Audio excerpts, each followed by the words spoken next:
నిజమే, రాజకీయాల్లో పాపం కొంతమందికి పదవులు వస్తే అదృష్టం వచ్చింది అనుకుంటాం. కానీ కిషన్ రెడ్డి గారు దురదృష్టవంతుడు. ఎన్ని పదవులు వచ్చినా ఈ రాష్ట్ర ప్రజలకు ఒక్క పైసా ప్రయోజనకరమైన పని చేసే అవకాశం రావట్లేదని. గత 5 ఏళ్ళు ఉంటే ఒక పైసా ఒక పని ఇది కిషన్ రెడ్డి గారు చేసి ఉండని చెప్పుకోవడానికి ఎప్పుడైనా జీవితకాలంలో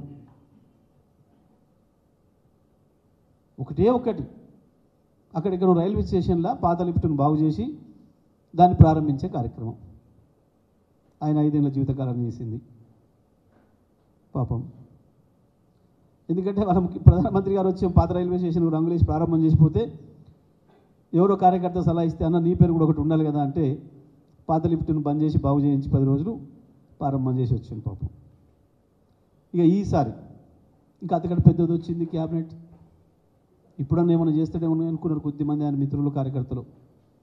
కానీ ఏం జరిగింది, మొదటి రోజే పదవి తీసుకొని హైదరాబాద్లో దిగిన మొదటి రోజే తెలంగాణ ప్రయోజనాలకి ద్రోహం చేసే పరిస్థితి, తెలంగాణ రాష్ట్ర ప్రజలకి ద్రోహం చేసే పని, మనదైన సింగరేణిని నట్టేట ముంచే పనికి, దాన్ని ఉరిపెట్టే పనికి శ్రీకారం చుట్టి ఉంది వచ్చి. బహుశా ఇంత దురదృష్టం ఎవరికి ఉండదు ఈ దేశంలో. కనీసం మొదటిసారి వచ్చినప్పుడు ఏదైనా ఒక మంచి పని చేస్తారు, చేయాలనుకుంటారు సెంటిమెంట్గానైనా. కనీసం గది కూడా లేదు పాపం. వీరు బొకే ఇచ్చి అడిగిరట, వారు బొకే తీసుకొని నేను ప్రధానమంత్రి గారికి పోయి చెప్తా అని చెప్పిండట. ఇది కావాలా సింగరేణి ప్రజలకు? నిజంగా మీరిద్దరు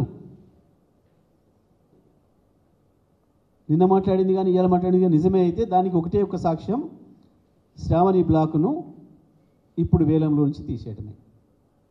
అది కాకుండా మీరు ఎన్ని మాట్లాడినా పులులు మేకతోలు కప్పుకొని మాట్లాడినట్టే ఉంటుంది తప్ప అంతకు మించి ఇంకోటి లేదు.